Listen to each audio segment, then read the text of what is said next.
deliberada con el presidente nunca tuvo mensaje de urgencia, porque siempre hemos querido mantener una actitud, dijéramos, dialogante. Yo he hablado en todos esos foros de lo que denominamos en su momento democracia deliberativa. Hemos querido que siempre esto se delibere. Lo he dicho también de mil maneras, que la única manera de crear legitimidad es con ese diálogo social. Y tenemos, dijéramos, la misma actitud hoy en día. Y con respecto a eso yo quisiera decir dos cosas, hablando, dijéramos, de la necesidad de mantener el diálogo. La primera es que en estas 2 o 3 semanas en particular, cuando hemos tenido después de la aprobación del debate en el Senado, un debate ya más intenso en todo el país, hemos encontrado que se han dicho muchas cosas sobre la reforma que no son ciertas. Entonces, un primer mensaje que enfaticé la semana pasada, pero que quiero enfatizar hoy, es hacer claridad sobre algunos de los temas, vuelvo y repito, que se han dicho y que no son ciertos. Y empiezo con esto. Para los pacientes, 2 mensajes importantes, claros y, si se quiere, vehementes. El primero, la reforma a la salud, la ley ordinaria de salud que está siendo discutida en este momento, de ninguna manera afecta a la tutela. No puede hacerlo, ni hemos querido hacerlo. Sobre eso tiene que haber claridad absoluta. Una ley ordinaria no puede vulnerar un derecho fundamental. Ese es un primer tema importante. El segundo, también para tranquilidad de los pacientes. Y es, esta ley en ningún momento limita el plan de beneficios, todo lo contrario. Si ustedes miran el artículo 21 en sus diferentes parágrafos, lo que estamos diciendo es que el plan de beneficios se va a ampliar y se va a ampliar de manera sustancial para si, por ejemplo, un paciente de una enfermedad crónica, digamos artritis reumatoidea, que necesita cada mes interponer una tutela para acceder al medicamento, vuelvo y repito, para que este paciente no tenga que hacerlo nunca más con la ampliación del plan de beneficios. Para los estudiantes residentes e internos, que ha habido también una discusión importante en todo el país y otros mitos. Se ha dicho desde hace 2 semanas que nosotros vamos a poner topes a los salarios de los médicos. Una publicación dijo que íbamos a poner un tope de 3,5 millones a los especialistas y 2 millones algo a los médicos generales. Eso es falso. En ningún momento lo planteamos, ni va a ser contemplado, dijéramos, en la reforma. Todo lo contrario. Como resultado de las audiencias públicas, que como ya lo dije, fueron muchas, introdujimos un capítulo de talento humano que no estuvo contemplado en el proyecto original que se presentó en marzo. Ese capítulo fue resultado de las mismas sugerencias de las comunidades médicas. Y allí lo que quisimos hacer fueron 4 cosas que yo quiero, dijéramos, enfatizar de manera clara. La primera, ampliar de manera importante los cupos de las especialidades médicas en el país. Hay un dato que quisiera enfatizar esta tarde que yo creo que vale la pena tener en cuenta. Cuando se hizo una encuesta por allá en el año 2003, el 8% de los colombianos se quejaba de la falta de oportunidad de las citas con los especialistas. Ese porcentaje ha aumentado con el tiempo al 18%. Tenemos en muchas regiones de Colombia un déficit importante, crónico diría yo, de especialistas. Como resultado de estos diagnósticos, de las mismas sugerencias de las comunidades médicas, entonces dijimos vamos a aumentar los cupos de especialistas, vamos, si se quiere, a traer a la reforma una reivindicación que ha acompañado a la comunidad y a los gremios médicos por mucho tiempo, es que los especialistas no han sido remunerados y por lo tanto la reforma contempla hoy la remuneración a los, no los especialistas, sino los residentes en los hospitales cuando están haciendo las residencias. Quisimos que las matrículas fueran más bajas y quisimos que los procesos de selección o asignación de cupos fueran más transparentes. Más cupos, matrículas bajas, remuneración y asignación transparente. En ningún momento hablamos de poner topes a los salarios. Yo creo que sobre eso debe haber claridad absoluta. Tampoco hemos hablado de cómo se ha dicho que se van a cerrar los hospitales públicos. Con el Ministerio de Hacienda se está haciendo un trabajo de programa de saneamiento fiscal y financiero porque tenemos una realidad que no podemos esconder, es que tenemos más de 400 hospitales en problemas financieros de diversa magnitud, lo que llamamos riesgo financiero medio y alto. Lo que queremos hacer con ese trabajo y lo que queremos consolidar con la reforma es garantizar la sostenibilidad de los hospitales, en ningún momento cerrarlos. Se ha dicho también equivocadamente entonces que queremos cerrar los hospitales, y se ha dicho también que el objetivo es fortalecer las EPS, que lo que vamos a hacer es darles más poder. Si lo que estamos haciendo es, si se quiere, todo lo contrario, quitarles el manejo de los recursos, ponerles mucha mayor inspección, vigilancia y control, decirles algo que no sucede hoy: si ustedes no dan resultados en la población, no van a poder ser viables y no van a poder operar, no van a poder estar por todo el país abriendo filiales de garaje como ocurre hoy en día. Entonces yo quisiera ser enfático, dijéramos, al repetir esos 5 mitos. Ni acabamos con la tutela, ni limitamos el plan de beneficios, todo lo contrario, ni vamos a cerrar los hospitales públicos, todo lo contrario, nuestra intención es fortalecerlos, ni vamos a controlar los salarios de los trabajadores de la salud ni de los médicos, ni vamos a fortalecer las EPS. Lo que queremos es tener muchos mayores controles y enmendar los errores históricos de nuestro sistema de salud. Habiendo dicho eso, yo creo, y el ministro de Hacienda me complementará este tema, que es importante también decir lo siguiente sobre lo que sí hace la reforma. Y yo quisiera volver sobre los 4 ejes principales, para, si se quiere, transmitirle al país no solamente un mensaje de tranquilidad, como dije al comienzo, sino también de urgencia sobre la importancia de la reforma en estos 4 ejes o 4 temas principales. El primero, hasta el cansancio, han repetido en los últimos días los problemas financieros del sistema y por lo tanto la necesidad de que actuemos y que actuemos urgentemente. Por lo tanto, la reforma contempla una serie de instrumentos financieros para, con el Ministerio de Hacienda, poder resolver estos problemas. Muchos de estos problemas no dan espera. El ministro de Hacienda ha sido enfático al respecto, que necesitamos la reforma para afrontar con mayores instrumentos de los que tenemos hoy en día una crisis acuciante, si se quiere. Y ese es un primer eje. El segundo tiene que ver con la necesidad de esa ampliación del plan de beneficios que mencionaba hace un rato, hacerla bien y hacerla con los instrumentos que necesitamos, incluida, por ejemplo, los controles de precios de medicamentos que ya estamos implementando, pero que se necesitan fortalecer normativamente. El tercer eje tiene que ver con los temas de talento humano, incluida la formalización de trabajadores de la salud, que es un mandato de la Corte Constitucional, y que muchos de los hospitales públicos de Colombia que están siendo multados no da espera. Y el cuarto punto tiene que ver con la reorganización o redefinición del sistema, con la concentración de los recursos para tener mucho más control que no existió antes en lo que llamamos Salud Mía, y con la redefinición de fondo de las EPS para crear los gestores de servicios de salud y todos los otros temas, dijéramos, de reorganización del sistema que podemos discutir más adelante. Seguimos abiertos al diálogo. Con el ministro del Interior vamos a tener una reunión mañana con la Comisión Séptima de Cámara para ultimar el cronograma de las audiencias públicas. Y termino mi intervención, dijéramos, con este tema que es importante y ya complementa la ministra de Educación.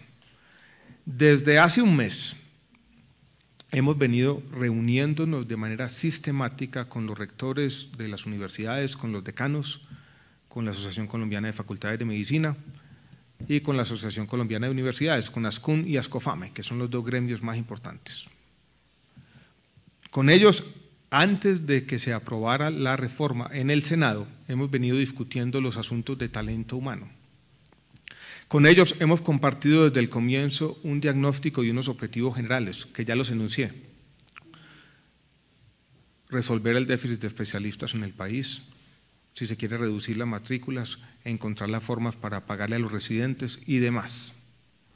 Con ellos hemos tenido una conversación sobre un artículo que, cabe repetirlo, era polémico, que planteaba la necesidad o por lo menos que planteaba la posibilidad, mejor, de que algunos hospitales universitarios avalados por el Ministerio de Educación pudieran titular especialistas.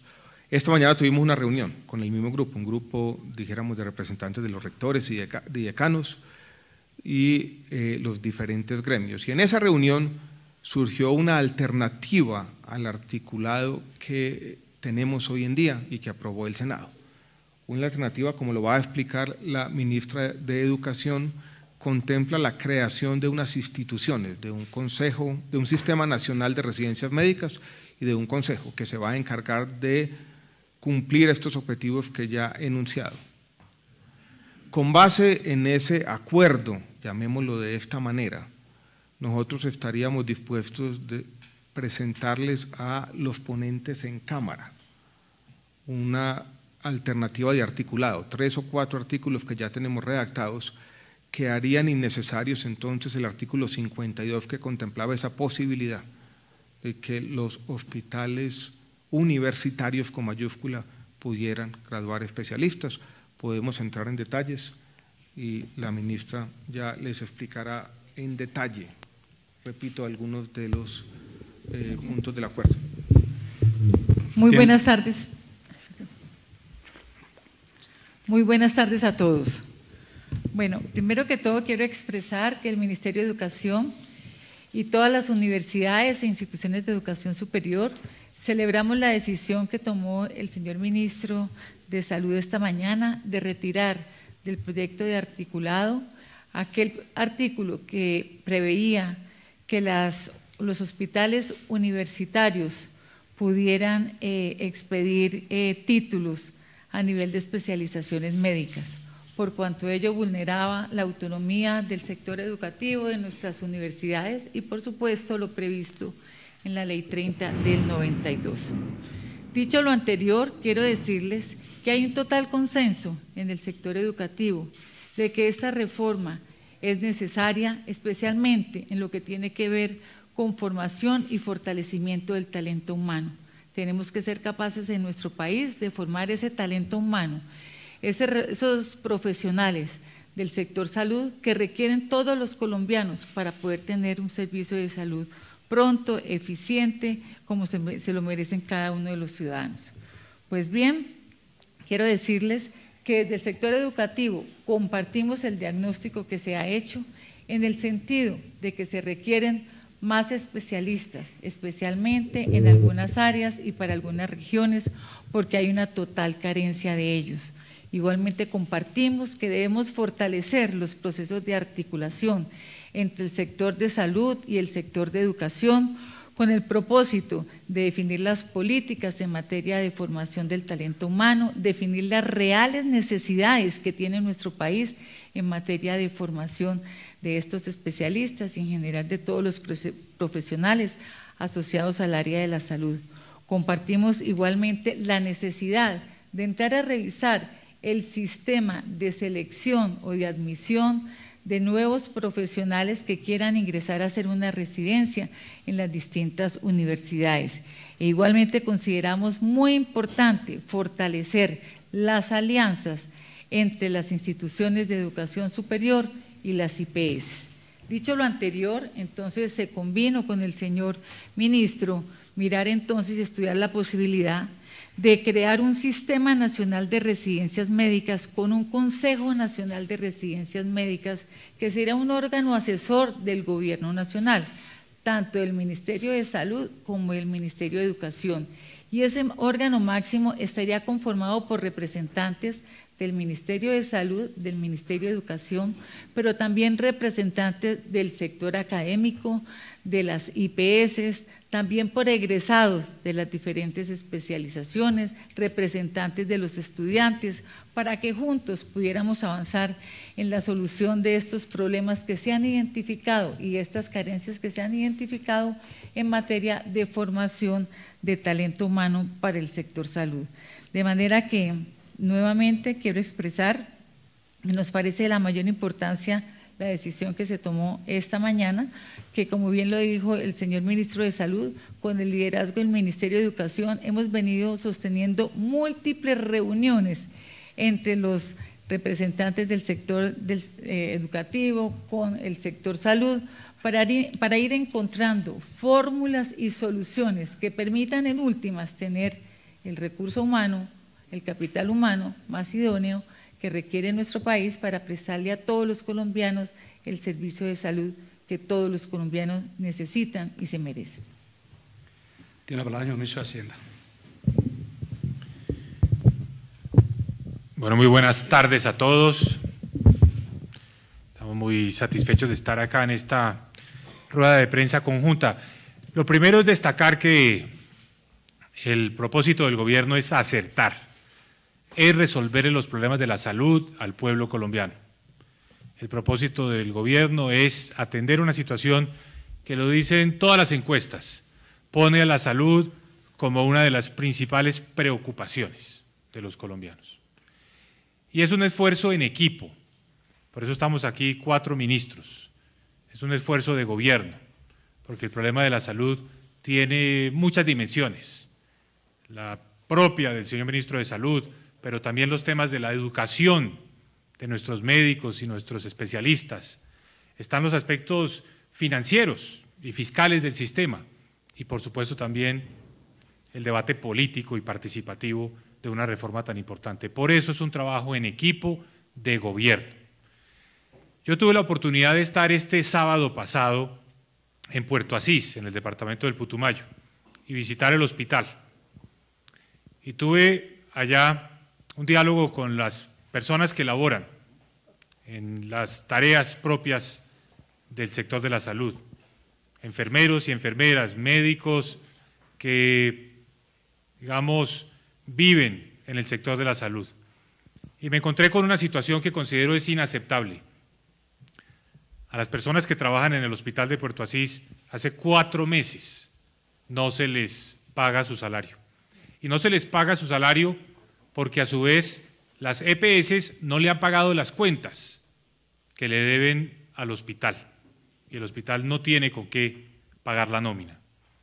Esa situación se repite en muchos municipios y en muchos hospitales de nuestro país.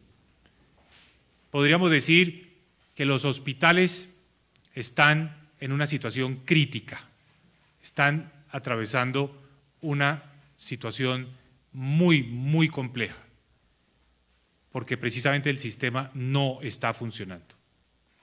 Y para resolver el problema es que se requiere esta reforma, para poder asegurar que los hospitales tienen los recursos para atender a los pacientes y para, por supuesto, también pagar todos sus costos, incluyendo la nómina. Se requiere una reforma que asegure el rescate de los hospitales. Se estima que las deudas que tienen las EPS con los hospitales pueden ascender a 2 billones de pesos.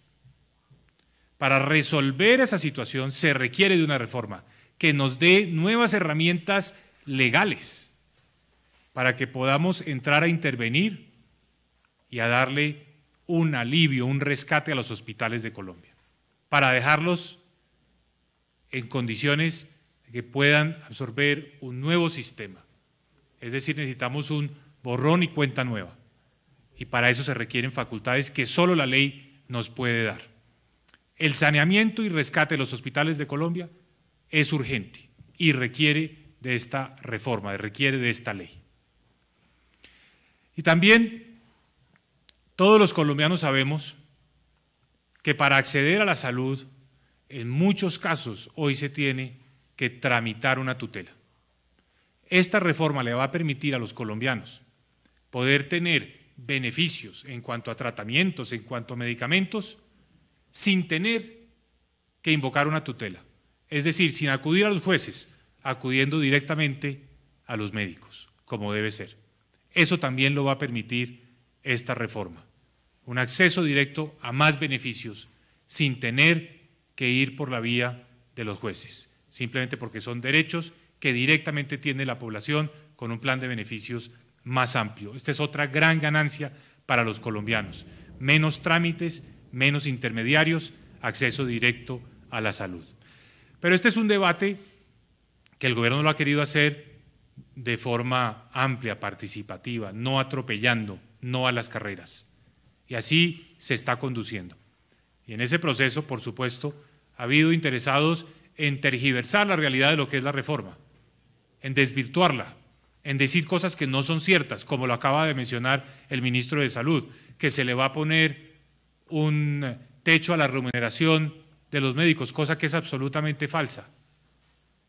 Se están diciendo cosas que no son ciertas para descarrilar la reforma.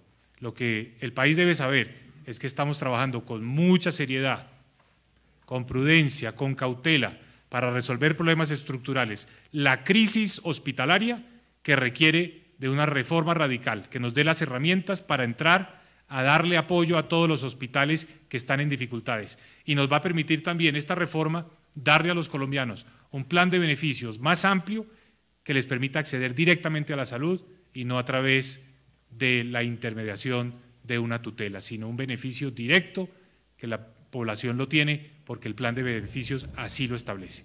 De manera que el mensaje es trabajo en equipo, vamos a resolver problemas muy de fondo, estamos buscando las medidas que nos permitan a través de esta reforma realmente atender la estructura del sector de la salud, resolverlo no con paños de agua tibia, sino resolviéndolo generando una nueva estructura que sea sostenible y que le dé al país una nueva perspectiva en la preocupación fundamental que es el acceso a la salud de nuestros compatriotas.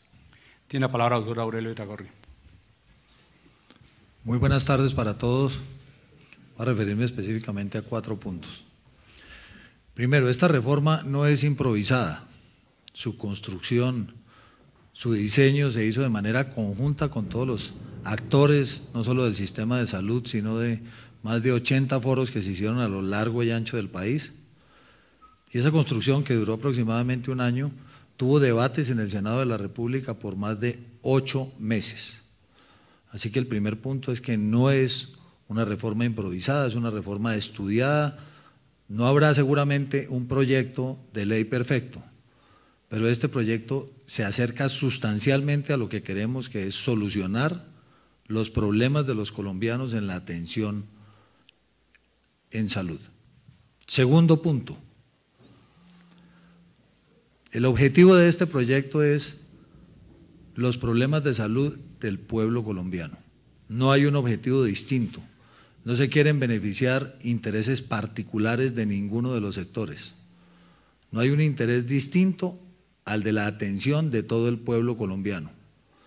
Así que un mensaje para la opinión pública es que no se dejen engañar de aquellos que mediante tergiversaciones como las que hemos vivido durante estos días quieren convencer a la gente de que la reforma es una mala reforma. Eso no es cierto.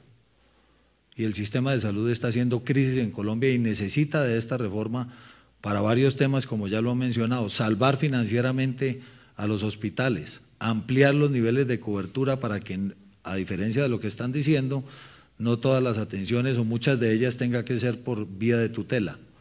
Al ampliar la cobertura no estamos afectando la tutela, sino que estamos favoreciendo a los colombianos que podrán tener atención en algunas enfermedades que hoy no están incluidas en el plan de salud. Por otro lado está el tema de los especialistas, que ya lo explicó la señora ministra de Educación, y creo que con estos ajustes no habría ningún problema para el desarrollo de ese punto. Y el último es los ajustes a un sistema de salud que hoy, como ya lo vimos, está en crisis. Así que todos los ministros vamos a estar involucrados de manera directa en el trámite de este proyecto. Este no es un proyecto del ministro de Protección Social, sino que es un proyecto que está estructurado para todos los colombianos y el objetivo será el bienestar de todos los colombianos. Así las cosas, en mi relación como ministro del Interior con el Congreso de la República, hemos venido adelantando distintos diálogos en la Cámara de Representantes. Mañana tenemos una reunión, como lo señalaba el señor ministro de Protección Social, con la Comisión Séptima para fijar un cronograma de cómo se van a realizar la serie de audiencias y para que en estos 2 meses de trabajo a ver hasta dónde podemos llegar en la aprobación del mismo. Estamos seguros que independientemente de las circunstancias, de las presiones, del lobby que se realizó en el Senado de la República, donde salió una reforma mejor incluso a la que entró, donde esos intereses particulares fueron derrotados, que ocurra lo mismo en la Cámara de Representantes y que sea el interés general, el de todos los colombianos. Estamos seguros que así va a ser, el que interpreten los representantes como aquellos puntos, aspectos o artículos que deben ser incluidos en la reforma sin beneficiar de manera específica a un sector en particular. Y así las cosas, El cuarto y último punto es que el Congreso tiene la oportunidad de cerrar con broche de oro el trabajo que ha realizado durante estos años de gobierno, en los que se han aprobado las reformas más importantes de Colombia, no solo en número, 146 de origen gubernamental y un número similar de origen parlamentario, sino en la importancia de su contenido y los cambios estructurales que esas reformas que el Congreso aprobó le permitieron tener hoy al país. Esta será una oportunidad más, como lo digo, para que el Congreso pueda terminar su periodo legislativo con broche de oro. Muchas gracias. Listo, ¿alguna pregunta sobre el tema de la reforma a la salud? Ministro, muy buenas tardes en directo para el Tiempo Televisión. Ministro Mauricio Cárdenas, una de las preocupaciones son las deudas con los hospitales públicos, pero especialmente las deudas que tienen instituciones como Caprecon. ¿Qué respuesta hay para estos hospitales públicos que están esperando que usted como ministro de Hacienda les tire esa tabla de salvación? La respuesta definitiva al problema de los hospitales públicos a los que las EPS les adeudan muchos recursos es la reforma, porque la reforma nos dará las facultades para poder entrar a intervenir, a comprar esa deuda, a darle recursos frescos a los hospitales, a que los administradores de los hospitales puedan dar de baja esas deudas y al mismo tiempo se creen los mecanismos fiscales y presupuestales que permitan dar ese apoyo, porque estamos hablando de cerca de 2 billones de pesos.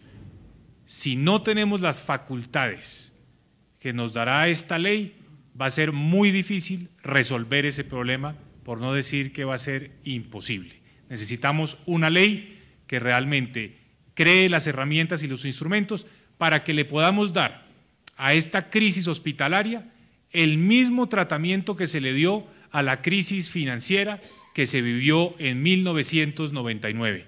Es de esa magnitud el problema. Se requieren leyes y facultades extraordinarias para resolver una circunstancia que también es extraordinaria. Y si no tenemos los hospitales, 0 kilómetros, después de un borrón y cuenta nueva, no vamos a tener un sector de la salud dinámico, en buenas condiciones para atender los nuevos retos. Necesitamos sanear esa situación, necesitamos rescatar a los hospitales y para hacerlo necesitamos la ley. Perfecto. ¿Alguien más? Ministro, esto es un manual de buenas intenciones que de aprobarse la reforma puede llegar al fin que ustedes quieren, pero mientras tanto es imposible colaborarle a estos hospitales, a Caprecon, a los hospitales públicos para que saneen un poco sus deudas. O sea, no se va a hacer absolutamente nada de aquí para allá. ¿No hay alguna alternativa? Tenemos una solución transitoria que le va a inyectar al sector 120.000 millones de pesos en las próximas semanas para pagarle algunas de esas deudas a los hospitales, para que los hospitales tengan, digamos, un alivio. Pero 120.000 millones de pesos es un porcentaje pequeño frente a la totalidad del problema. El problema son 2 billones de pesos. Para resolver el problema completo, integral, necesitamos la ley, necesitamos una reforma, para que los hospitales puedan tener un nuevo comienzo, después de sanear su situación. Si no saneamos a los hospitales, el sector de la salud no va a funcionar, por bien que estructuremos las nuevas reglas de juego. Necesitamos sanear la situación de los hospitales, que no haya más enfermeras, médicos, especialistas en los hospitales que trabajan sin que les llegue su sueldo. Bajo esa premisa no puede funcionar bien el sector de la salud. Necesitamos resolver el problema de los hospitales y para hacerlo necesitamos esta ley. Luis Eduardo Maldonado. Ministro, ¿sin reforma se muere la salud de los colombianos?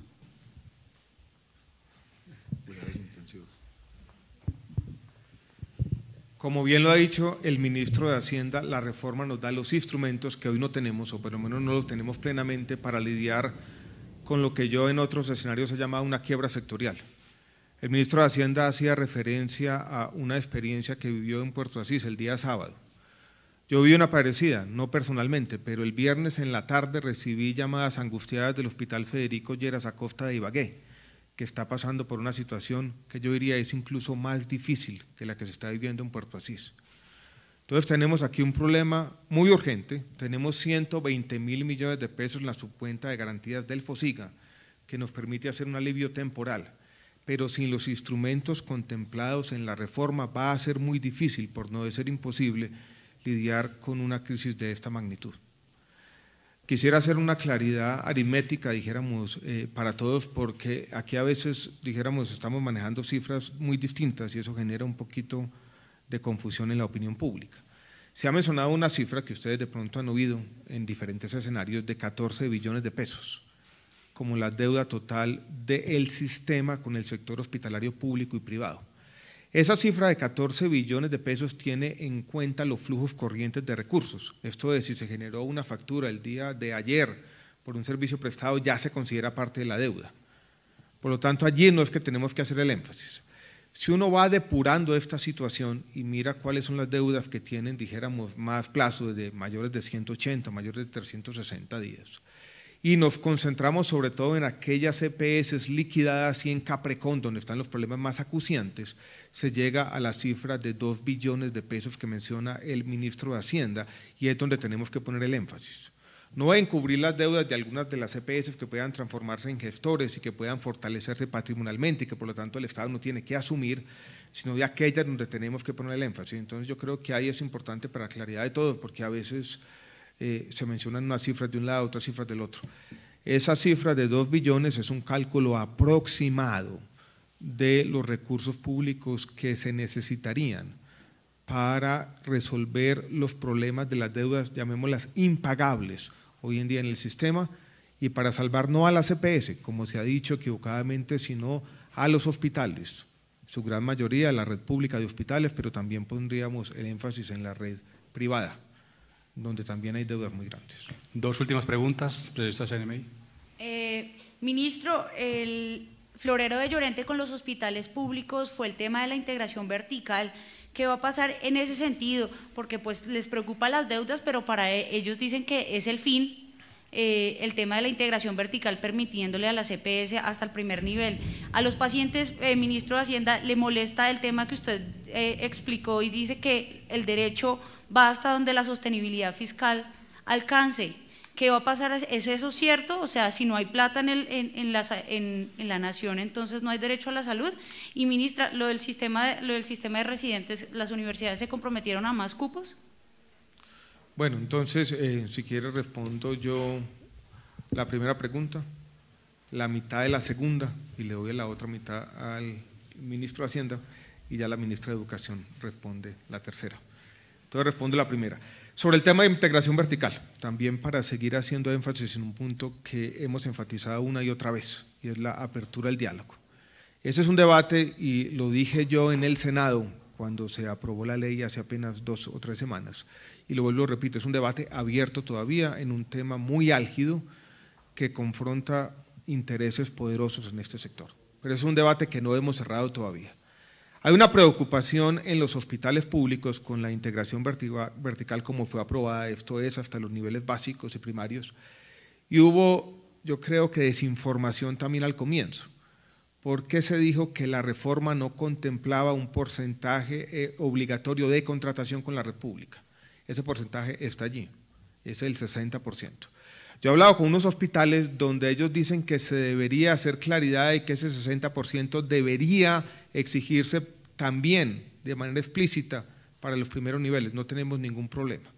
Yo creo que se puede decir, ese 60% de contratación obligatoria con la República se puede hacer obligatorio al interior de cada nivel, para los primeros, segundos y terceros niveles, y creo que con esa claridad ya no habría en los hospitales públicos ninguna preocupación. Pero yo reitero lo que dije hace un minuto, en ningún momento nuestra intención ha sido acabar con la República o perjudicar a los hospitales públicos, todo lo contrario.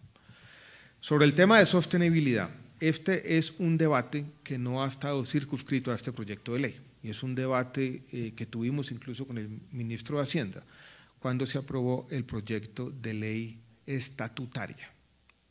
Y allí se aprobó ese artículo sobre sostenibilidad fiscal y yo quisiera reiterar dos cosas. La primera, que el artículo lo que dice es que la sostenibilidad fiscal debe de alguna manera consultar lo que dice la Constitución, y la Constitución es bastante clara y explícita al respecto cuando dice los derechos fundamentales no se subordinan a la sostenibilidad fiscal.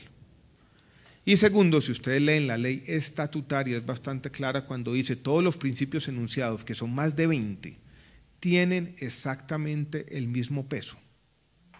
En ningún momento se está diciendo esos principios que aparecen allí.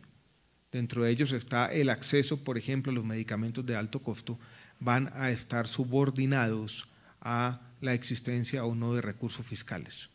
En ningún momento hemos dicho un juez de la República va a poder negar una tutela alegando temas de sostenibilidad fiscal.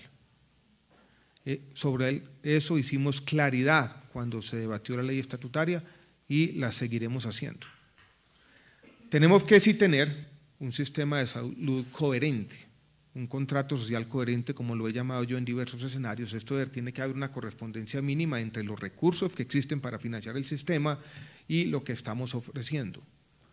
Por eso hemos planteado en la ley ordinaria un mecanismo de priorización que trata de mantener esa coherencia.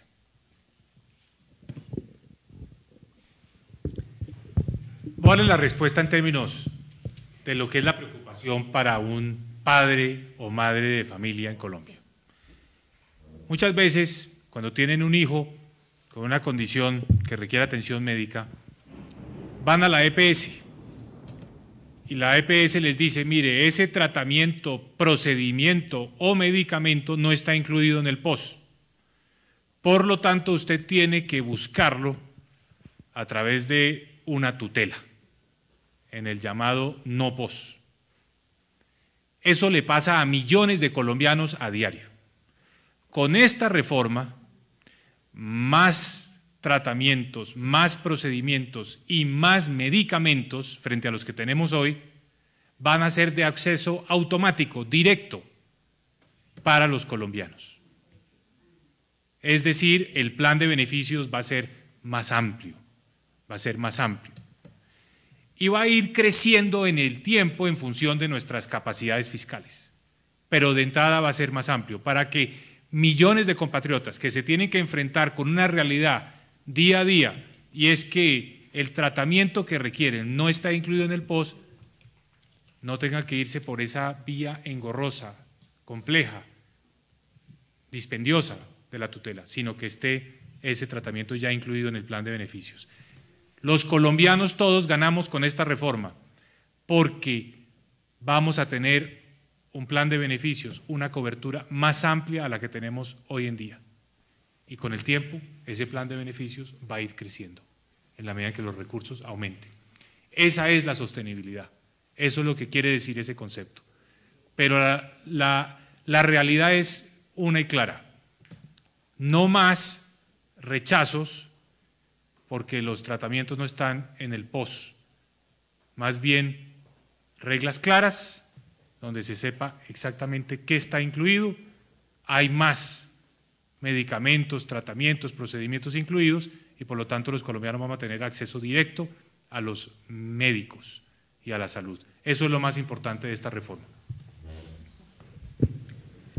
Bueno, yo quiero decirles que para el sector educativo está totalmente comprometido nuestras universidades con crear nuevos cupos de especialistas en nuestro país, porque estamos convencidos de que se requieren, de que hay carencia de especialistas en algunas áreas del conocimiento, porque somos conscientes de que en algunas regiones de Colombia no existen especialistas y ello, por supuesto, está afectando una adecuada prestación del servicio de salud en algunas especialidades y en algunas regiones.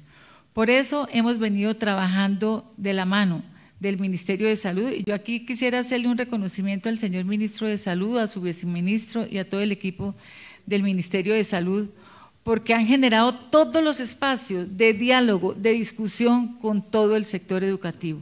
Hemos tenido múltiples reuniones con los rectores de las universidades, con los decanos de las facultades de medicina, con ASCOFAME, con ASCUN, en fin, con los diferentes representantes del sector educativo, para juntos encontrar las soluciones que requiere nuestro país para fortalecer la formación del talento humano, esos médicos, esos especialistas que requieren todos los colombianos.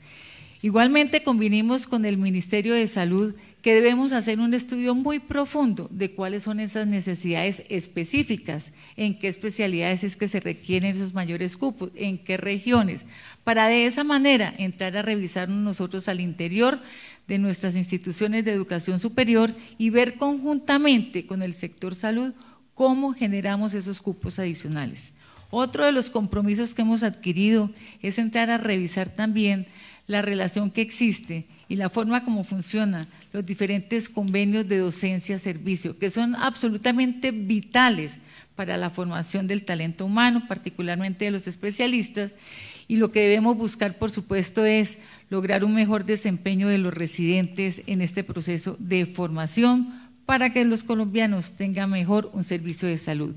Y lo que sí les puedo garantizar es que por cuenta de ampliar la cobertura, ampliar los cupos, no vamos nosotros a ir en desmedro de la calidad de la formación de nuestros especialistas. Y hemos convenido también con el Ministerio de Salud a hacer una revisión también de todo el sistema de aseguramiento de la calidad para fortalecer todo nuestro sistema y así garantizar los mejores profesionales, los mejores especialistas en el sector salud para que le den la mejor atención posible a todos los colombianos. Doctor Aurelio, ¿quiere complementarla?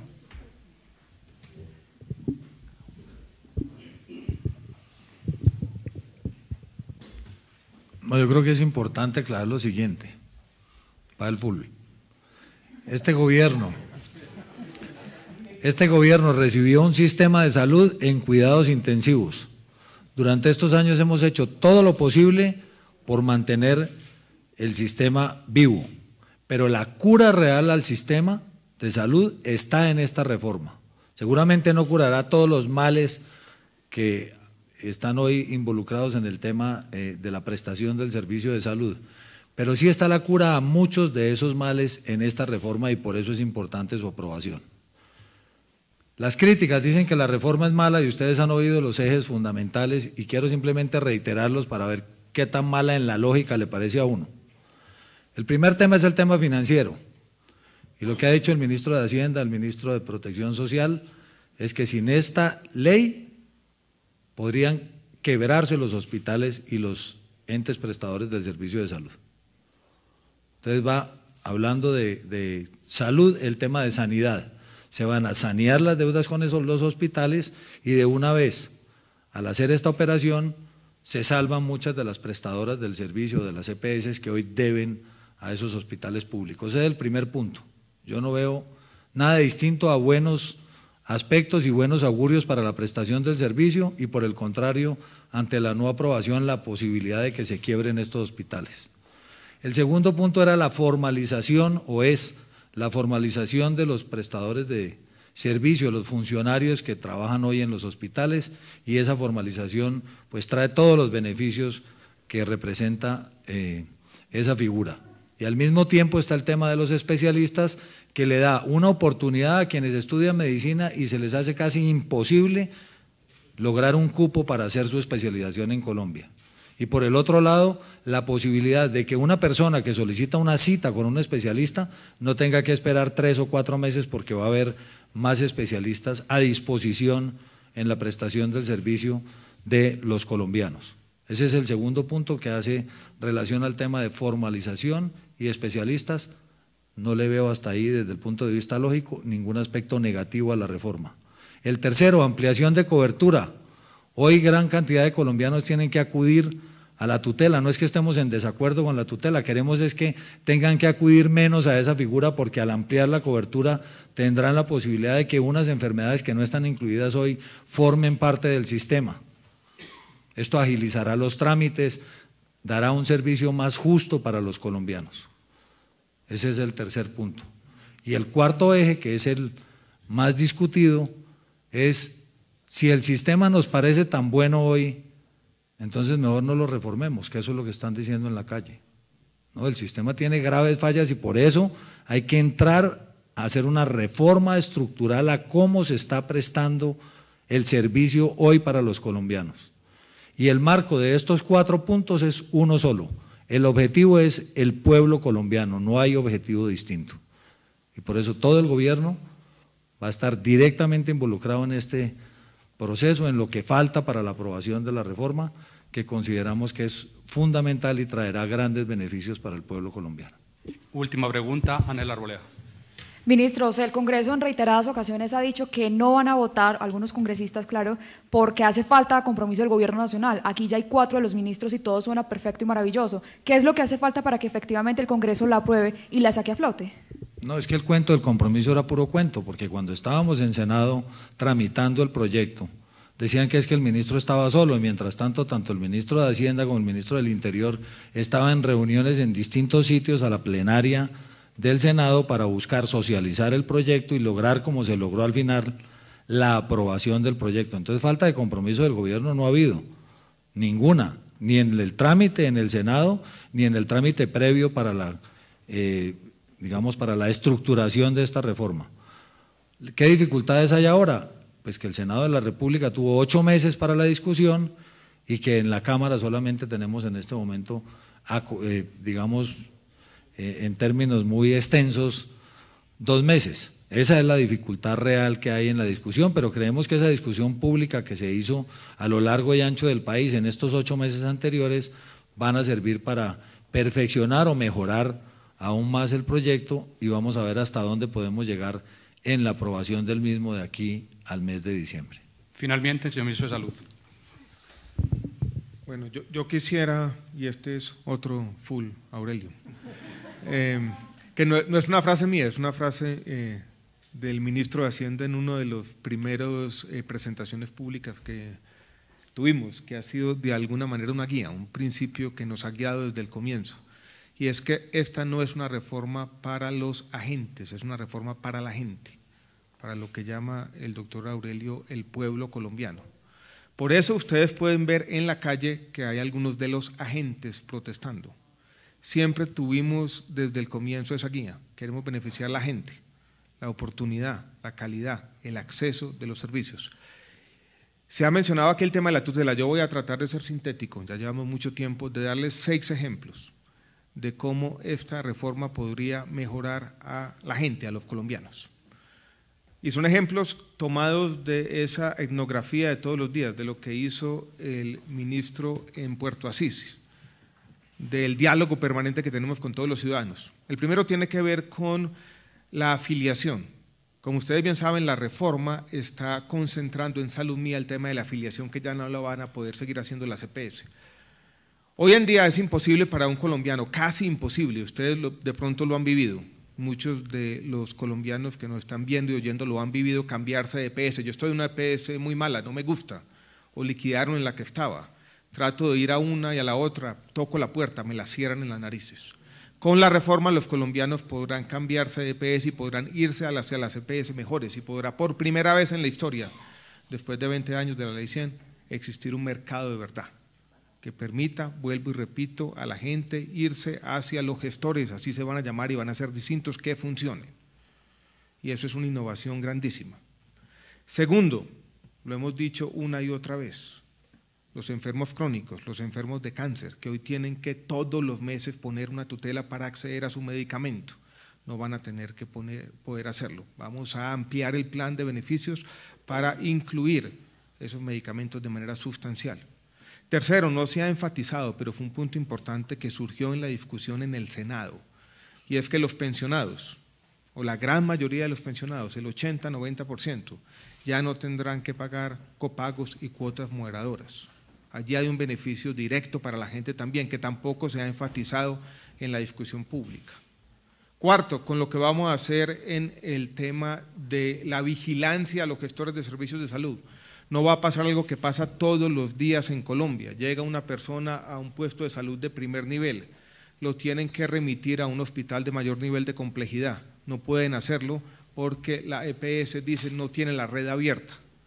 Eso nunca va a pasar. Si hoy en día no tienen la red abierta, no va a poder funcionar y vamos a tener un control estricto sobre las redes de las EPS. Quinto, esa otra persona pasa lo mismo. No puede ir al mayor nivel de complejidad porque dicen la EPS no le ha pagado el hospital, ni a uno, ni a otro, ni al siguiente.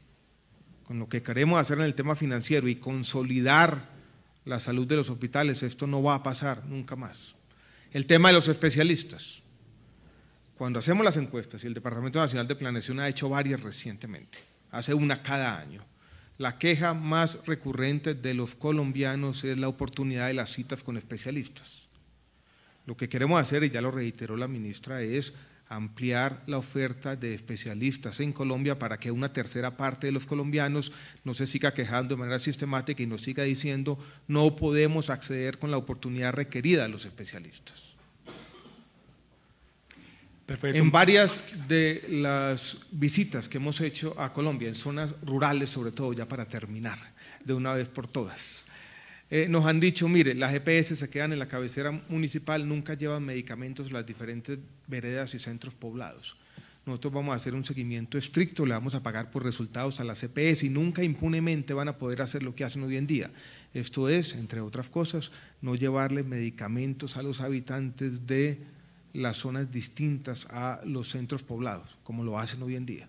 Así podríamos seguir la lista, pero yo creo que con estos ejemplos es suficiente para volver sobre el full, una reforma para la gente, no para los agentes. Algunos de los agentes se seguirán quejando y nosotros seguiremos pensando en la calidad, el acceso y la oportunidad de los servicios de salud para todos los colombianos. Muchas gracias, ministros, colegas periodistas, muchas gracias. Muchas gracias.